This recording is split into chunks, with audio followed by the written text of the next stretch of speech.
Assalamualaikum warahmatullahi wabarakatuh. Apa kabar sobat sekalian? Jumpa lagi di channel Ramadan ini. Kali ini kita akan membahas berita hangat dan masih hangat diperbincangan, yaitu tentang langkah Mahfud MD yang akan membongkar 349T di depan DPR ya, termasuk juga kepada anggota-anggota DPR yang melawan ya dengan mengajukan pasal tentang larangan membocorkan rahasia PPATK atau analisis transaksi keuangan sesuai pasal 11 nomor 8 tahun 2010 ya. Ini dari rmul.id. Langsung saja kita baca dan kita ulas. Sambut gembira kesiapan Mahfud bongkar 349T. Beni Harman, kami siap adu logika ya. Republik Merdeka, Menteri Koordinator Bidang Politik, Hukum, dan Keamanan Mahfud MD mengaku siap hadir memenuhi undangan Komisi 3 DPR RI untuk mengungkap temuan transaksi janggal 349 triliun rupiah di lingkungan Kementerian Keuangan Kemenkeu. Menyikapi hal tersebut, anggota Komisi 3 DPR RI Beni Kabur Harman berarti semoga tidak benar-benar kabur ketika ada tantangan untuk saling buka-bukaan ya nanti di DPR ya. Merasa antusias dengan kesediaan Mahfud MD tersebut. Politisi Partai Demokrat ini menyambut Mahfud dengan sukacita. Great, dengan sukacita dan penuh gembira kami menyambut kedatangannya, kata Beni lewat keterangannya di media akun sosial Twitter Minggu. Legislator dari fraksi Partai Demokrat ini mengatakan pihaknya siap adu logika dan argumentasi dengan Mahfud MD dalam rapat kerja bersama yang digelar di Komisi 3 DPR RI pada Rabu nanti. Untuk kepentingan rakyat, kami siap adu logika, adu argumentasi, dan adu kesetaraan dengan Pak Mahfud, imbuhnya, agar DPR tidak hanya dijadikan rubber stamp, tukang stempel doang. You're most welcome, Pak Mahfud. #Rakyat Monitor.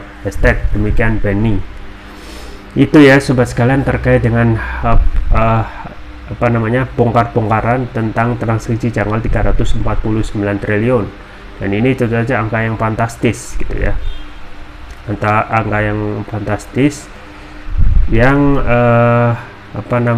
sebenarnya publik sudah menjadi rahasia umum ya tentang bagaimana menggilanya praktek-praktek KKN, korupsi, kolusi, dan nepotisme, termasuk juga bagaimana TPPU itu juga kurang lebih sama gitu ya, sama-sama satu hal gitu ya, yaitu ya merugikan keuangan negara.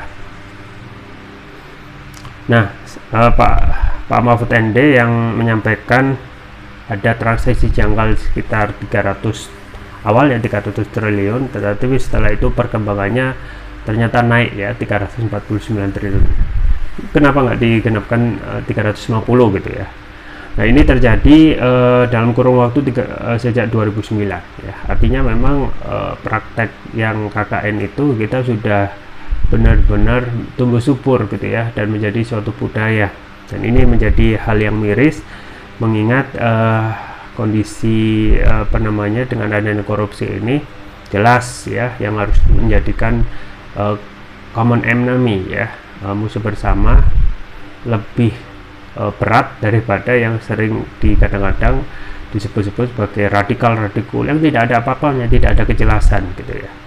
Nah, Pak Mahfud ini ternyata mendapatkan tentangan ya dari mereka yang ada duduk di parlemen, yaitu anggota DPR Komisi 3.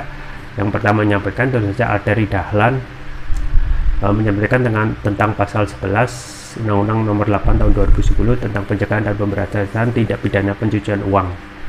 Di situ menyebutkan larangan untuk membocorkan ya rahasia ya, termasuk tentang transaksi janggal tersebut.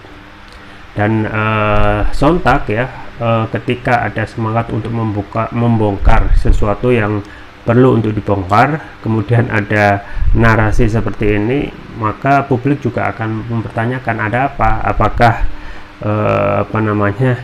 hal-hal yang seperti ini itu karena ada yang ingin ditutup-tutupi, atau yang bersangkutan malah terlibat juga gitu ya. Jadi apa yang disampaikan juga oleh Pak Mahfud bahwasanya korupsi di negeri ini memang gila-gilaan ya. Tidak bisa kita sebut bahwasanya kanan bisa disebut ya, segala aspek itu hampir dimasuki yang namanya rasuah ya, baik depan, belakang, kanan, kiri, atas, bawah, apalagi institusi pemerintah ya. Jadi 3 institusi ya, legislatif, yudikatif, dan eksekutif, hampir semua sudah dimasuki korupsi, dan korupsinya tidak hanya 1-2 orang segelintir tetapi berjamaah ya, dan ini terjadi terus menerus seiring dengan bagaimana penanganan dan juga menjalankan sanksi ya, sanksi pidana bagi yang melakukan KKN itu tidak bisa memberikan ya, undang-undang saat ini tidak memberikan efek jerah gitu ya, bahkan terkesan gitu ya, dan bahkan ya sejauh ini hukumannya justru diperingan gitu ya, apalagi kalau kita melihat KUHP yang baru ya, meskipun KUHP itu akan disahkan 3 tahun tetapi nuansa untuk memperingan ya, bahkan memberikan angin surga bagi yang melakukan tindak KKN ya, termasuk di dalamnya juga TPPU apalah gitu ya, yang merugikan keuangan negara, diberikan hukuman yang sangat ringan. Ini persoalan ya. Jadi yang juga disampaikan oleh Pak Mahfud MD ya, bahwasanya satu kementerian saja gitu ya, kalau bebas dari korupsi itu bisa memberikan, ngasih makan atau memberikan uang 20 juta per kepala per bulan ya. Itu satu satu kementerian, belum kementerian yang lain ya, dan hampir semua tidak ada yang tidak lepas dari korupsi gitu ya, tidak ada yang lepas dari korupsi ya, dan itu terjadi di semua elemen ya, eksekutif ya kena gitu ya, legislatif ya juga kena, ternyata yang mengadili yaitu yudikatif ya kena gitu ya, apalagi Akil Mukhtar yang kemarin kena ya dan dihukum ya seumur hidup ya. Nah ini menjadi pertanyaan gitu ya, tentang political will dari pemerintah untuk mencegah, memberantas tindak pidana korupsi ya, meskipun ya banyak sekali bantahan-bantahan ya dari PPATK juga bahkan membantah bahwasanya yang terjadi tentang transaksi janggal itu bukan korupsi, bukan juga DPU, terus mau disebut apa gitu ya. Mengingat uang 349 triliun itu merugikan keuangan negara, artinya uang yang harusnya dipakai untuk kepentingan negara, untuk kepentingan rakyat ya, diselewengkan ya. Terus apa menyebutnya kalau nggak korupsi atau TPPU gitu ya. Nah ini coba akan dibongkar oleh Pak Mahfud di depan DPR ya, dan ini juga menjadi tanda tanya gitu ya, DPR yang merupakan wakil rakyat melihat tentang isu tentang TPPU ini malah ya narasinya menciptakan seakan bertolak belakang ya tentang semangat untuk membongkar TPPU ya, meskipun pasal yang dilakukan adalah pasal yang sesuai dengan konstitusi, yaitu pasal 11 tentang larangan adanya membocorkan. Tetapi ya hati-hati gitu ya, ketika apa yang disampaikan benar itu belum tentu baik gitu ya, karena ya saat ini terkesan meskipun yang disampaikan sesuai dengan apa yang ada termasuk dalam konstitusi ya, pasti publik ya secara logika akan menganggap ini sebagai satu bentuk perlawanan ya, ataupun dukungan terhadap TPPU gitu ya, dan akhirnya akan menganggap Pak Mahfud itu sebagai pahlawan ya. Tapi ingat ya satu hal ya, bahwasanya apa yang dilakukan Pak Mahfud itu ya, termasuk kepada membongkar kasus transaksi janggal 349 triliun ini ya, belum sepenuhnya bisa dipegang dapat membongkar sepenuhnya gitu ya. Artinya kalau kita bicara fair tentang TPPU, harusnya undang-undang itu harus dijalankan ya, dalam artian misalnya siapa yang terlibat itu juga harus disanksi, sanksi pidana sesuai dengan pasal pasal 3, 4 ya, 3 dan 4 Undang-Undang Nomor 8 Tahun 2010 tentang pencegahan dan pemberantasan tindak pidana pencucian uang, yaitu ya kalau kita merujuk pada pasal tersebut ya, sanksi pidananya maksimal 20 tahun atau denda 20 miliar ya. Jadi kalau benar-benar to be fair ya, benar-benar membongkar kasus ini saja, jangan buka yang lain ya, karena kita tahu bahwasanya korupsi itu meluas ya, dan transaksi janggal yang lain itu juga pasti akan ada. Tetapi coba selesaikan ini untuk memberikan kepercayaan publik ya, agar nanti ketika ada Pak Mahfud itu diundang di DPR, tidak hanya jawab-jawab saja dengan DPR, tetapi harus ada tindakan real untuk menegakkan atau memberikan sanksi pidana bagi yang melakukan diduga TPPU. Nah, ini baru penyelesaian secara kafah itu sempurna. Jadi bongkar iya gitu ya, kemudian orang yang terlibat juga disanksi. Nah, ini sanksi juga harus dilihat juga, karena konferensi pers terakhir Menkyu dengan Pak Mahfud ya, sanksinya ternyata hanya sanksi peraturan ASN. Artinya ketika mereka ASN yang terlibat hanya diberi sanksi demosi ya, atau pemecatan ya, tetapi nanti pensiun tetap dapat. Nah, ini kan masih tidak bisa memberikan efek jerah gitu ya. Orang yang melakukan penyelewengan gitu ya hanya disanksi ringan, dan mereka masih memegang uang hasil TPPU, artinya mereka masih bisa menikmati gitu ya.